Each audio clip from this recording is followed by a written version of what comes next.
Hey guys, I know none of you know me, but this is my first ever Tekken video, so just bear with me. I don't have a microphone, so my audio quality might be a bit bad, and yeah, I don't even know if the algorithm will push this for anyone to see, but whoever gets to see it, I just hope that you're able to get some key points from it and hopefully share it with others so they can see. And yeah, um, I've been a dedicated Tekken fan since I was a child. Grown up with the game, started off in Tekken 5, and it's really disappointing to see where the game has landed now.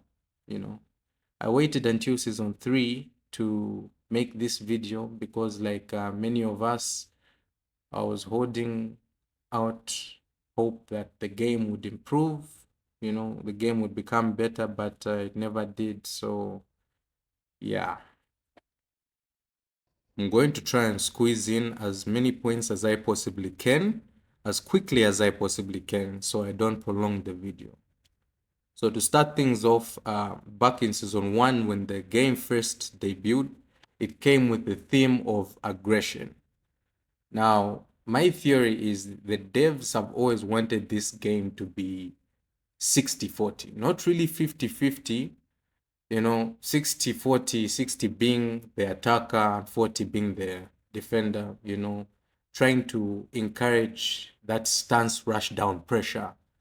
And yeah, this became more clear in season 2 when they messed up, but they messed up in a way that we didn't realize because, yeah, there was this stance rush down pressure, one sided gameplay, there was no counterplay whatsoever. That wasn't their intention. Their intention was 60-40 in a way that the defender still has options, very minimal options, but the options are there, you know. But it should still favor the attacker. That was where they wanted to settle at. And all these patches, the emergency patch, all these patches up until this point, the May patch, whatever, it was to get to that level. So the state where we are right now, the current state, is not a step in the right direction. They have arrived.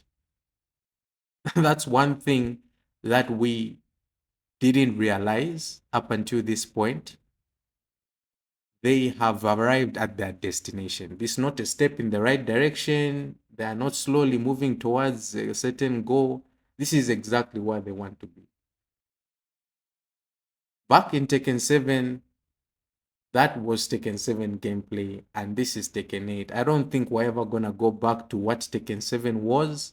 I think we should just forget about that, and the sooner you accept that as a community, unfortunately, the better off you will be. This is what I have realized, and something I wanted to share with you guys. That's just my first point, and my second point is they were trying to please both the casuals and the competitive players.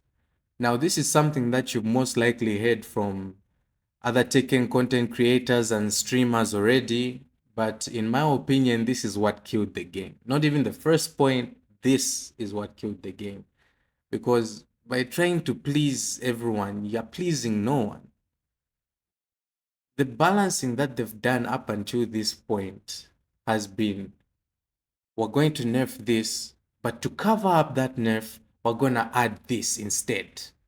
We're gonna add this rubbish instead. It didn't make sense, and it diminishes the whole point, They knew that, okay, we're gonna nerf this outrageous move, this OP move, but I know the casuals are gonna feel bad about that.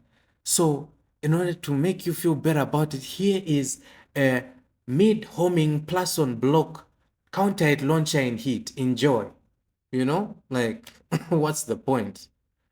So, in my opinion, that's what killed the game. And yeah, it took us in a really, really bad direction. And they've done the same thing in season 3.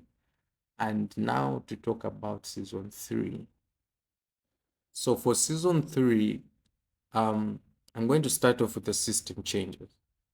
The system changes were somewhat good, somewhat bad. Let me explain. We start off with the first system change, the war splatting hit smashers. That was a good change. If they implemented it right, it would have been a good change anyway. But you've seen from the tweets and the posts people have been making, uh, they didn't go about implementing that right. Apparently, the entire string is registered as a throw, so it doesn't uh, it doesn't do what it's supposed to on whiff. If you whiff the first attack, it's still war splats. So yeah, that was some laziness on their part. And the second system change was nerf to installs. Now, this wasn't really a nerf in my opinion. It doesn't really change much because if you look at the nature of these characters that have these installs, they design them in a way that they can easily get their installs back.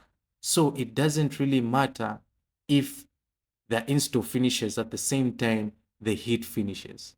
You get me? Like, look at Leo, for example. They gave this character a new way to gain install. They gave Claudio a new way to gain install. I don't know why. They gave Asuka a new way to gain install. So you see what I mean? Just after talking about nerfing heat, they put these countermeasures to cover up that nerf. So it nullifies everything. It's like there's no point to what you've done. And don't even get me started on these other characters with whose installs work differently. Like Heihachi, like Lydia, like June. Those characters are even worse.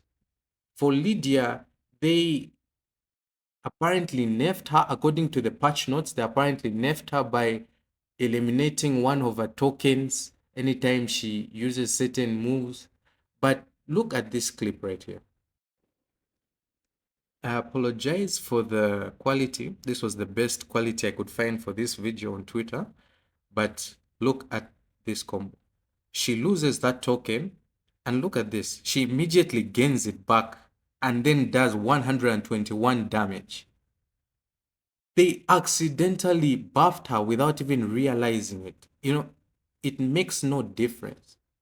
Whether they lose it, immediately hit finishes, it makes no difference because they're easily gaining it back. Moving on to the third system change, hit dash combos were nerfed. This is the one good change that I've seen throughout the patch because this severely reduces the combo length. And this was much needed even way before season 3. I feel like this should have come at the beginning of season 2 or even season 1, honestly. But yeah, uh, it really affected a number of characters, and I'm interested to see the new combo routes people use now. That actually encourages character creativity and identity. But some characters still have insane damage. Despite that, they're still able to keep you in the air for long periods of time. So, yeah, it's still a problem. I wish they had done it all across the board, just removing aerial toe spins, but they can't do that. And I think I have an idea of why. Uh, Certain characters, when it comes to this, they really shot themselves in the foot, to be honest. Um, let me explain why. Let's take, for example, Anna, right? She is a character that strongly relies on these aerial tail spins in order for her combos to work. So if you take those away, she basically becomes useless. This is a video that I got from a YouTuber, Rising Soul. You can go and check him out.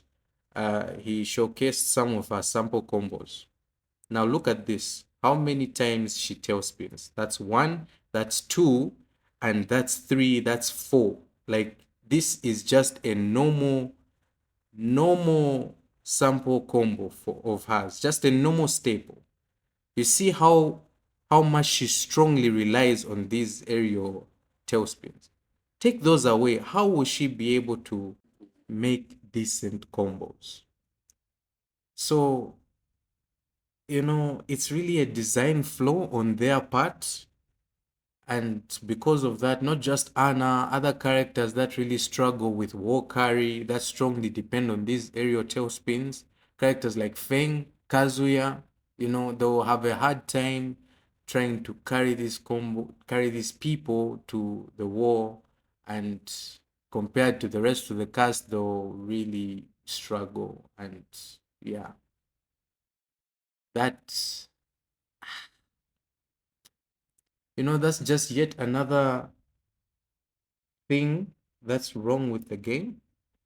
And it's really a shame because uh, the developers are able to see exactly what's wrong with the game because the Tekken community has shown them, they've given them the information that they need in order to fix the game. The Tekken community is so dedicated that these modders have actually gone into the files and changed the properties, the frame data of these moves, actually showcased video evidence of how to fix this game. They've actually done the job for them, showing them that it's possible, and they've done it in less than 8 months. I don't know how long it took for this season 3 patch to come out. They've done it in less than that period of time, and they still are unable to do that. So it begs the question, what really is the problem? But when you look at it from the game developer's point of view, like, okay, picture this. You are the game developer, right? And then people are complaining about your game, and these random programmers, these random modders, they decide to alter your game and fix the things that you were unable to do for months. They just do it in weeks.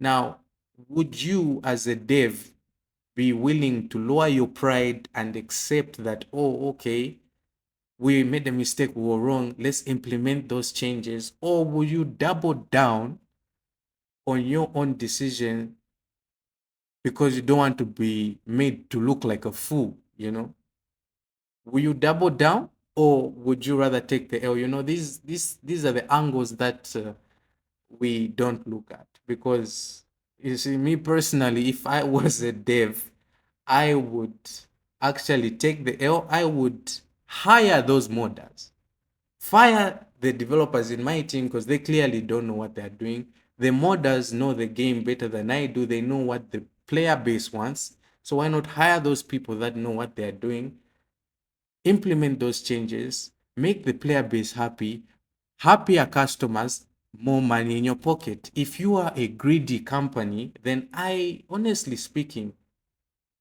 making the player base happy is your inevitable goal if you are after the money. So I don't know.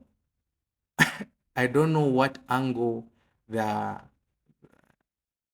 they're going towards. I don't know what they're hoping to gain, but yeah, it's looking glim for the game right now. It's not looking good. So that's basically it. I just wanted to share a few of my thoughts. I have other thoughts, but I don't want to make this video really long, so I'll just end it here. And I hope you guys have a great day, and thank you for listening if you stayed throughout the whole video. And yeah, God bless.